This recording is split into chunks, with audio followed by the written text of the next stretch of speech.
So this is raid attempt number 3 with the fold clan chat, and as you can see from my inventory, I, myself and everyone else that was a part of the group was a little bit more prepared for the raid compared to the last video where some of us only took melee, some of us only took range. We didn't really understand that every single combat style was necessary. So what I'm doing in this clip right now is myself and the team are getting ready for the final boss, the Ohm. We made our way through the dungeon, which was pretty easy. We only got like lizard men and the thieving challenge, and I think we got the light puzzle and some other easy rooms. I think the only boss we got, the only demi boss in the raid, was the vanguards, which was like the easiest one. So yeah, we're just getting ready, and before we actually entered this dungeon, we all entered the dungeon before, but you could see behind us, behind the area or the room that you spawn in, there was a boss room, the like abyssal fly type Calphite Queen looking thing, and then in front of us as you progressed through the dungeon there was the Tecton. So on the same floor there was 2 bosses, and then someone from the team was just like, can't we just leave and get a new room?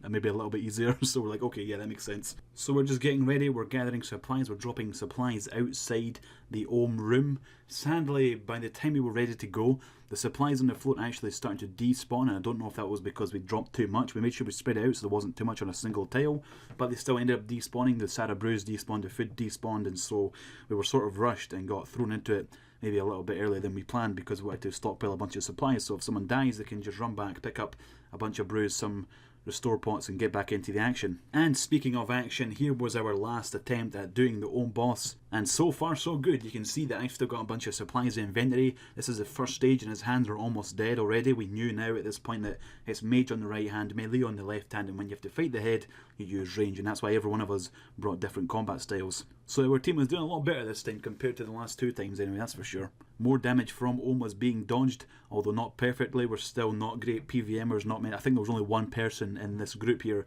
that was actually like a veteran PVMer and done that most of the time in RuneScape. Everyone else is just sort of AFK casual like me. So this is almost the end of stage 1 in the fight. We've almost defeated both hands, and at the time we thought throughout all the stages, even though you only have to do this on the 4th stage, we thought that you had to defeat the hands at the same time, which wasn't the case. So we got the mage hand, the right hand, down to like 20 HP and then switched hands, but we could have just killed that mage hand, took a little bit less damage, saved supplies. So, you know, learn by doing, that's what we learned. But obviously at the time we didn't know this, and look at me taking a shit ton of damage and I just got wrecked. So stage 1 is just about to end. You can see one hand's dead, the other one is about to disappear now, and that's when everyone, including myself, well, you can see I died.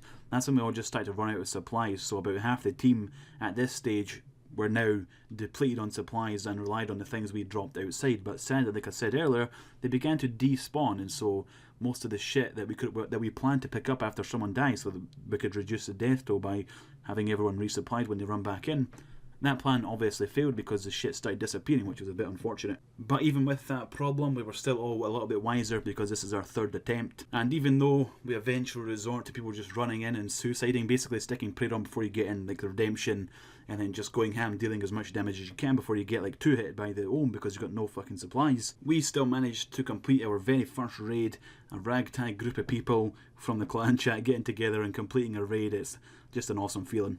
We're doing it, boys! I'm slapping my belly. Oh, he's healing, what? He just healed. Fuck it, he's almost dead, just fucking kill it. No way, man. 2 hours, We won! 3 hours, it took 3 hours. We fucking done it. The fold of all clan chats managed to do the raids. What did you boys get? So as you can see, it took 2 hours and 52 minutes, which is a hell of a long time for the 9 of us in the clan chat to do the raid. Now the ultimate question remains, was spending almost 3 hours in a raid dungeon worth it?